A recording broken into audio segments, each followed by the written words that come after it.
Ô, pessoal, na ânsia inconfundivelmente veadasca de provar que eu sou muçulmano e não católico, essa velha idiota metida, essa vaca, que nunca foi católica na vida, que se chama Priscila Garcia, está espalhando por aí que na aula 12 eu declarei que o Islã é uma religião autêntica, portanto, isto é uma declaração de fé islâmica. Digo, mas de onde esta idiota tirou essa ideia? Por que presto atenção nessa analfabeta, palpiteira, vagabunda, que só está aí para fazer fofoca? Olha, isso é assunto sério, é assunto para estudioso de religião comparada, coisa que eu realmente sou, porque eu tenho trabalhos publicados a esse respeito, eu sou conhecido e respeitado por alguns dos maiores estudiosos da área. E você, sua idiota, você nunca escreveu 10 linhas que prestassem esse respeito. Você chegou agora, é uma palpiteira, aos 70 anos é uma principiante, sem treino, sem educação, sem coisa nenhuma. Então eu vou explicar umas coisas, não para você, porque não adianta, explicar para os outros. Olha, eu já estou com 71, não tenho mais saco para gente como você, entendeu? Tagarela, palpiteira, metida, fofoqueira de cortiço, é isso que você é, você não passa disso, velho. Olha aqui, então para os outros eu informo o seguinte, o que é uma religião e o que não é? Muito bem, onde há uma religião, há evidentemente uma experiência genuína do elemento transcendente. Se não há essa experiência, não é uma religião. Simplesmente não é. Então, por exemplo, se você pegar qualquer dessas religiões de bairro que surge, ela foi inventada não a partir de uma experiência real, tá certo? Mas de resíduos de leituras, de coisas que o sujeito ouviu e que ele fez um arranjo lá e criou lá uma igrejinha dele. Isso não é uma religião autêntica. A religião autêntica tem alguma experiência originária do transcendente. O que não quer dizer que seja uma revelação enviada por Deus. É muito difícil de entender isto. Uma experiência genuína do transcendente existe, por exemplo, em muitas obras de arte, em muitas obras de literatura. Isso faz com que sejam revelações divinas? É claro que não. Pode até haver algum elemento de revelação onde elementos divinos se misturam com elementos diabólicos. Nada disso é humano e nada disso é pura invencionice humana. Se não há essa experiência profunda que de fato transcende o limite da experiência humana usual, não é uma religião. Ora, essa experiência originária existe até no gnosticismo, meu Deus do céu. O gnosticismo é uma experiência do transcendente, ele não é outra coisa. Agora, a experiência pode vir deformada por 1001 fatores, mesmo porque, se o homem, por suas próprias forças, se aventura, tá certo, a ir além das fronteiras da experiência comum e corrente, da experiência corporal, por assim dizer, e do elemento racional, bom, ele está se oferecendo para ser pego no caminho por algum diabo. Você vê aqui, ali no começo da Divina Comédia, o Dante fala de vários caminhos espirituais, onde não tem um leão, não tem uma loba, etc, etc. E no fim ele encontra o caminho levado pelo poeta Virgílio, um caminho onde não tem leão, não tem loba, não tem perigo algum. E diz, vamos escalar, né, o dileto monte. Então, ele está mostrando várias experiências possíveis do mundo transcendente. Todas elas vão além da experiência comum. Se não forem além da experiência humana comum, não são religião, não são nada. Agora, ser uma religião autêntica não quer dizer que é uma religião verdadeira no seu conteúdo. Isto é uma revelação que nós podemos seguir. Não é a mesma coisa. Agora, essa velha confunde tudo, porque ela está aí para confundir. Tá certo? Então, é só vocês saberem disso. Olha, gente, eu tô velho, eu não aguento mais discutir com esse tipo de vagabundo, palpiteiro, fofoqueiro que só serve para isso. Essa puxa-saco de veadasco, tá entendendo? Essa puxa-saco da Heloísa, pode imaginar, puxa-saco da Celina Vieira, que é uma coitada. A Celina Vieira passou 30 anos pedindo favor. Várias vezes as pessoas pediam para eu tirá-lo do curso, não aguentavam mais ser ofendido, incomodado por lá, me pediam, e eu, assim, por caridade, mantinha lá. Como, por caridade, dê atenção a esse Tércio Gonçalves Pereira. E, por caridade, dê atenção a essa velha Priscila Garcia. Mas no Brasil você não pode fazer um favor para um cara, fazer um favor para ele, você adquire uma dívida. Não é ele que tem uma dívida com você, não. É quem fez o favor que adquire a dívida. Então, já que recebeu o favor de mim, então pode falar de mim o que ele quiser no dia seguinte. É o que no Brasil se chama isso de amizade, feito é seu amigo, então ele pode falar mal de você, chamar você do que quiser, né? Gastar o seu dinheiro, comer a sua mulher e ainda te criticar. Isso aqui é amizade. É assim que os caras entendem. Ainda vem essa vagabunda escrever sobre a frase do Santo Tomás de Aquino, idem velho, idem nora, para dizer assim, coisa absolutamente vazia. E insinuar que eu estou forçando as pessoas, né, a quererem as mesmas coisas. Como se ela soubesse, ela nunca foi minha aluna. Como é que ela generaliza a de 5.000 alunos? Que coisa. É claro que a intenção é difamatória e só difamatória. É só intenção criminosa. É? Ela não está falando isso para ajudar ninguém, para esclarecer. É só intenção de fazer crime. Imagine se ela consultou, vamos dizer, não 5.000, 50 alunos. Você vê que no meu curso, do meu curso saem individualidades possantes, tá certo? Bem marcadas, bem diferenciadas, bem evoluídas, maduras, capazes de realizar grandes coisas. E da companhia dessa mulher sai o quê? Sai L'Oreal Rocha, sai esse palhaço desse Zé Gouveia, sai esse outro palhaço do Tércio Gonçalves Pereira, sai essa louca dessa Celina Vieira. Ela só produz porcaria, só produz gente disforme, gente doente. Ora, vai lá, veja quem são os meus discípulos, continuadores, alunos, amigos, o que são os Olavetes. É gente de primeira grandeza, pô. É o Érico Nogueira, que é o maior poeta vivo do Brasil, ele é a Lorena Miranda Kusnak, tá certo? É o Rodrigo Duarte Garcia, é um tremendo romancista, é o homem que já se ombreia aos clássicos brasileiros dos anos 50 e 60. É gente assim que sai do meu curso, pô. Agora vai dizer, não, ele está forçando todo mundo a ser igualzinho. Ora, vai pra puta que pariu, tá?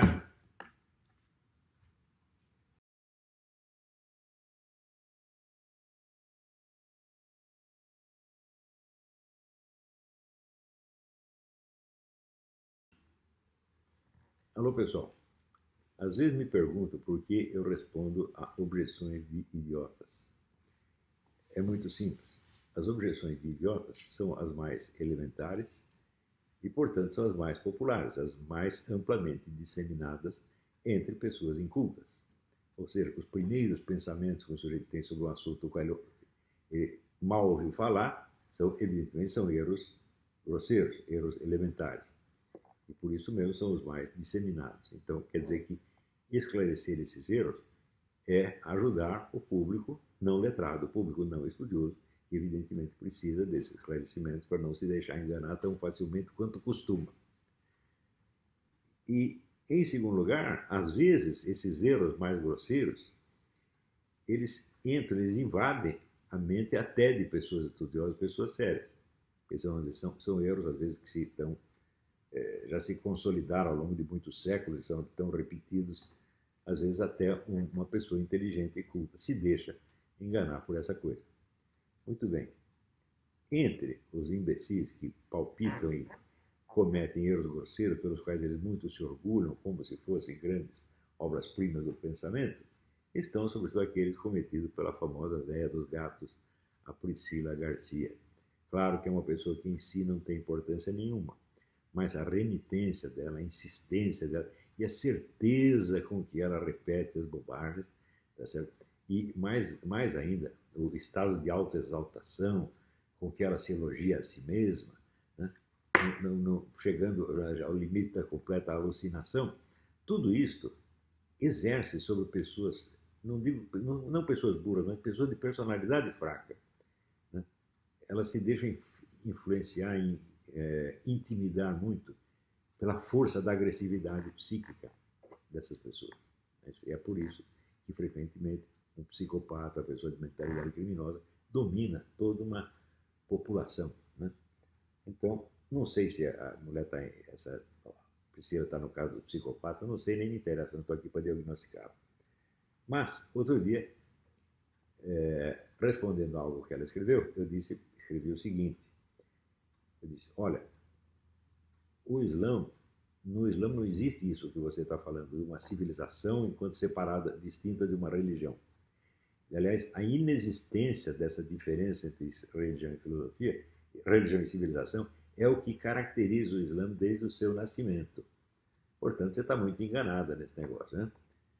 Muito bem, daí ela me respondeu o seguinte, O Islã, Olavo, é um modelo de civilização fortemente amarrado a um modelo religioso, ou seja, está insistindo que existe uma diferença. Aqui tem a civilização, ali tem uma religião, e a civilização está amarrada ao modelo religioso. Como se houvesse aqui um modelo de civilização, ali um modelo de religião, um subordinado ao outro. Isso é um pensamento que não existe. Vou explicar já já isso para vocês. Mas antes de entrar nisso, vejam o contexto onde aparece essa conversa. Eu sou autor de um livro sobre o Islã que foi premiado pela Universidade de Al-Azhar, que é o mais importante centro teológico jurídico islâmico desde que ele existe. Além disso, estudei o Islã sob orientação de dois personagens, que são o Martin Lins, que era o diretor do Departamento Islâmico do Museu Britânico, e o outro, Seyyed Hossein Nasr, que era nada mais, nada menos do que o ministro da Cultura do Irã. Além de ter sido o aluno mais brilhante que o MIT, Massachusetts Institute of Technology, teve ao longo de toda a sua existência nos domínios de física e matemática. Né? Então foi com essas pessoas que eu estudei. O Seyyed Hossein Nasr era um sujeito que aos 8 anos de idade ele sabia toda a poesia clássica islâmica de cor. E a casa dele era um centro onde se reuniam os principais intelectuais, não só do Irã, mas do mundo inteiro.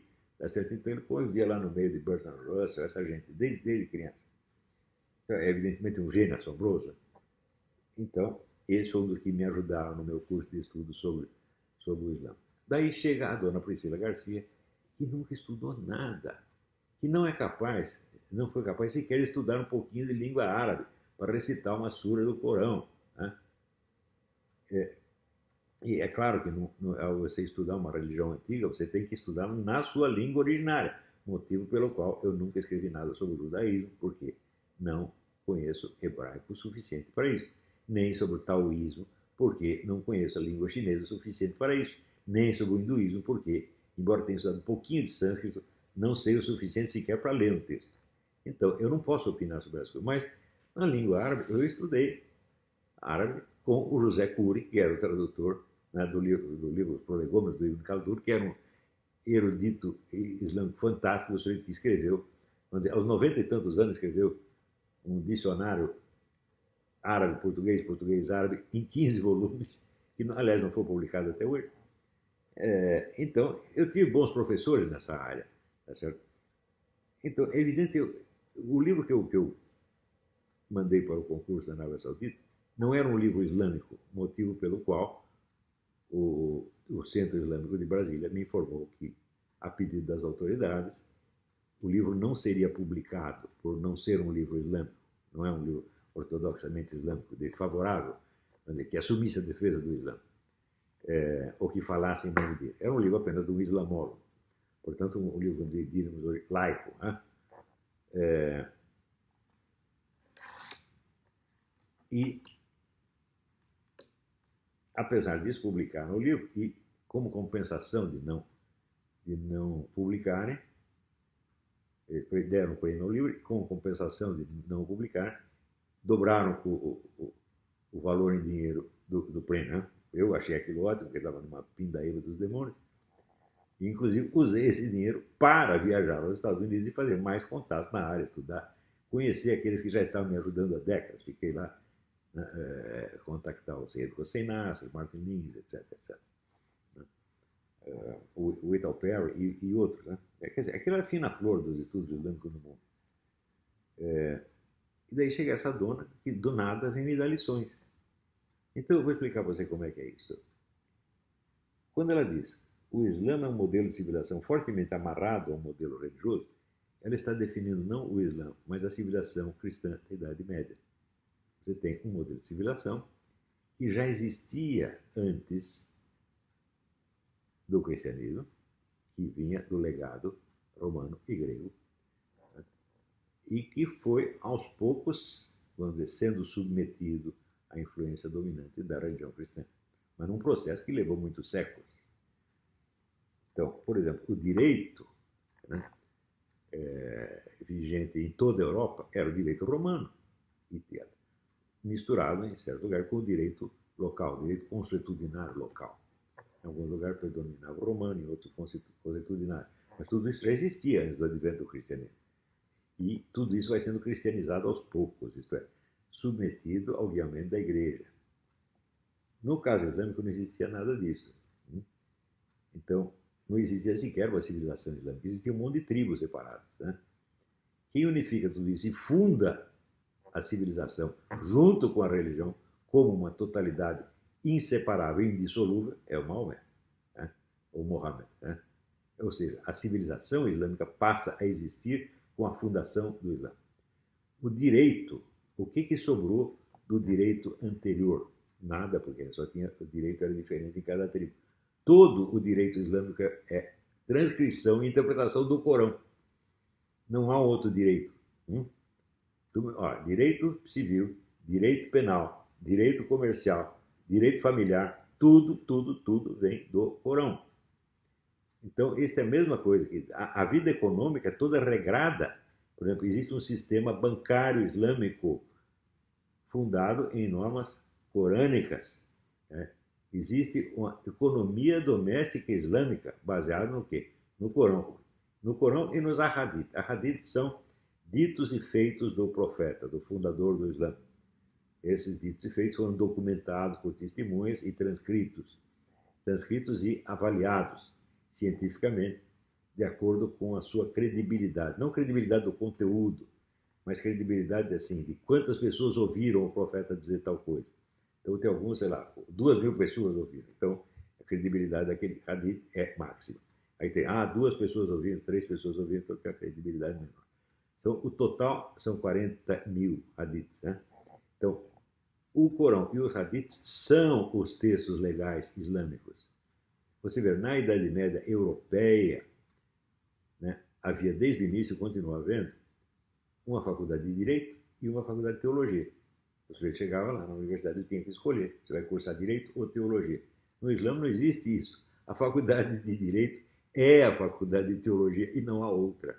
Tá certo? Então, esta ideia da mulher, uma civilização fortemente amarrada no modelo religioso, é totalmente errada. Ela está descrevendo a Europa Ocidental acreditando que ela está descrevendo o Islã. Quer dizer, isso é coisa de analfabeto no assunto. Ela não entende nada. Agora, o pior é o seguinte, é que ela, como prova do que ela está dizendo, ela alega, tanto é assim, tanto é um modelo de civilização amarrado no modelo religioso, que não existe o livre-arbítrio. Eu digo, mas peraí, o que a existência do livre-arbítrio ou inexistência dele tem a ver com o que eu estou falando? Eu estou falando se civilização e religião são a mesma coisa ou são 2 elementos separados que depois se fundem. Isso não tem nada a ver com o livre-arbítrio, tanto que a negação do livre-arbítrio existiu também dentro do terreno cristão na Suíça do João Calvino. Então, na Suíça do João Calvino não existia, portanto, o conceito do livre-arbítrio, eles negavam o livre-arbítrio, mas nem por isso a religião deixava de ser um elemento distinto da jurisprudência. Calvino fez o possível para unificá-las, e para unificar teve que instituir uma ditadura feroz. Mesmo assim, conseguiu? Não conseguiu. Se você vai ver os calvinistas seguintes, eles aceitam hoje a distinção de civilização e religião porque é um fato invencível, por assim dizer.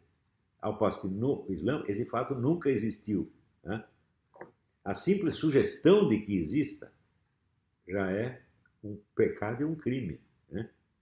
Você vê, na Turquia, quando teve a revolução do Mustafa Kemal Atatürk, que criou um direito civil, um direito penal independente do Corão, bom, Atatürk é tido no mundo islâmico como o inimigo por excelência, o Satanás, entendeu? Ele é o anti-islâmico por excelência.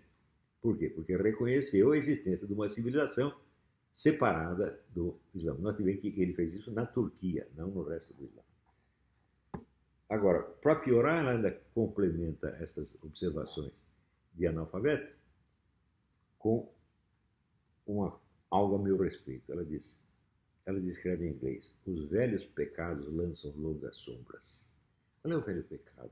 Ela está querendo dizer o seguinte, Olavo abjurou do cristianismo e se converteu ao Islã e agora está querendo apagar as pistas do seu velho pecado. Em primeiro lugar, vasculhar velhos pecados, mesmo supondo-se que fossem verdade, esse é o trabalho do Satanás. Por quê? Na missa, e você não frequenta a missa, evidentemente, você se faz de católico. Na missa você pede ao próprio Deus, não olheis para os nossos pecados. Você pede para Deus esquecer. Né? Como é que você não vai querer que os seres humanos esqueçam? Tira houve a confissão, a comunhão, então aquele pecado simplesmente não existe mais, a não ser que seja um crime. Né? Mas daí não está sendo tratado mais como pecado. Né? Se você matou uma pessoa 20 anos atrás, você não está sendo condenado por um pecado, mas por um crime, e não está sendo condenado pela igreja, a igreja já o absolveu. Quem vai condená-lo é a justiça civil. Né? Não sendo um crime, então você ficar vasculhando velhos pecados é o serviço do diabo, ao qual você se entrega com um prazer tão grande, e quando você não encontra os pecados, você os inventa, exatamente como fazem os seus parceiros, os veadascos. Eles sondam a minha vida em todos os seus detalhes. Eles vêm em conta bancária, vêm folha corrida, levantam processos, levantam dívidas, vasculham até o IPTU de Iguape, tá certo? E, evidentemente, entrevistam inimigos, só inimigos. Não entrevistam nem a mim, nem a amigos, jamais. Então, com isso, constrói uma biografia imaginária, tá certo? E você está fazendo a mesma coisa. Quer dizer, você, por acaso, você viu a minha conversão ao Islã? Eu estou dizendo para você que eu escrevi um livro sobre o Islã, e o livro não era islâmico. E o livro foi premiado pela Universidade de El-Azhar. Você acha que um muçulmano faz um treco desse? Né? Em segundo lugar, já expliquei documentadamente que a tariqa do Fritjof Schuon, no qual eu entrei, era multiconfessional, ao contrário de todas as demais taricas do mundo. E que o Schuon, aliás, teve muitos problemas com outras taricas por causa disso, por aceitar discípulos que pertenciam a outras religiões. Tá certo? E ele continuou fazendo isso, depois que eu saí da tarica, ele continuou fazendo isso por mais de 10 anos. Daí a pressão das outras taricas fez com que ele, no final, aceitasse. Tá bom, agora dentro só aceita muçulmano. Então, não havia a menor necessidade da conversão ao Islã, e o próprio Schuon endossava a opinião do René Guénon de que no domínio esotérico a noção de conversão não faz o menor sentido. Então, por que eu ia me converter se eu estava na tarica do Fritjof Schuon, que justamente dispensava isso e que condenava a noção de conversão? Até por curiosidade, nós começamos em São Paulo a frequentar de vez em quando a mesquita para conhecer as pessoas, ver como é que era. E o Schuon mandou parar imediatamente. Eu não faço isso. Não tem nada a ver com a comunidade islâmica exotérica. Né?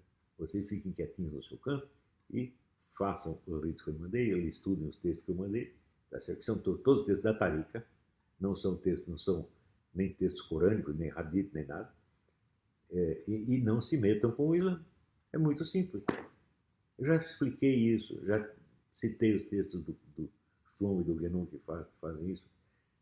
Já saiu, tem uma tese universitária, acho que na Faculdade de História Brasileira, que mostra que o Schuon só passou a aceitar exclusivamente discípulos islâmicos 12 anos depois de eu sair da tariqa. Então, tudo isso já está mais do que explicado, mas ela quer porque quer dizer que eu sou um apóstata. E mais ainda, você sabe que o Corão, não o Corão, mas os hadiths, condenam à morte quem quer que entre no Islã e o abandone. Então, existe claramente a intenção de dirigir a mim a hostilidade islâmica e me expor ao risco de ser executado por qualquer islâmico que dê na cabeça, porque ele tem o direito de fazer isso. Exatamente o caso do Salman Rushdie, que até hoje vive escondido na Inglaterra, porque o Ayatollah Khomeini disse, olha, a regra é a seguinte, se o sujeito abandona o Islã, nós temos que matar, todo muçulmano tem o direito de matá-lo. Claro que pode haver alguma divergência aqui, ali, não, todo muçulmano não, precisa haver uma sentença, etc. Mas se o sujeito matar, matar alguém que abjurou do Islã, não será um crime. Então, isso quer dizer que esse pessoal está querendo me matar, no fim das contas. Né? Claro que é apenas um desejo impotente. Seria bom se algum muçulmano fosse lá e matasse esse desgraçado. Né? Eles sabem que esse risco, teoricamente, existe. Eu duvido que vai ser cumprido, mas a intenção é esta. Tá certo? Né? Quando aquela idiota, coitada, Celina Vieira, escreve tomara que morra, tomara que morra, tomara que morra, ela está expressando o desejo de todos esses, das velhas dos gatos, do Caralho Rossi, dos veadascos, de toda esta corja, tá? Então, Priscila Garcia, você não é nem um pouco melhor do que eles. Você, sob certo aspecto, você é até pior, porque pelo menos os veadascos não dizem que eles são grandes escritores, né? Sem nunca ter escrito nada. O Caralho Rossi também. O Caralho Rossi é um intelectual fracassado, evidentemente. Tentou ser intelectual, não conseguiu, então decidiu destruir um. Tá, e virou, vamos dizer, o auge da carreira literária dele é ser ghostwriter da Heloísa Martins Arriba. Então, vocês todos, bicho, vocês estão se afundando no lixo, que daqui a pouco vai ser quase impossível de descrever. A sua miséria, tá certo? É tanta que você tem que se autoexaltar, tá, o tempo todo. Tá? Então, não posso dizer se quer que eu tenha dó de você, não tenho muito dó, não. Também não tenho raiva, mas eu acho você a pessoa mais ridícula que eu conheci nos últimos anos, isso é verdade. É uma dona de casa frustrada, tá certo? Em vez de cuidar de sua família, fica lá fuçando os pecados passados, pecados antigos, reais ou imaginários dos outros. Existe maior miséria do que isso, né? Bom, gente, então é isso aí. Está explicado.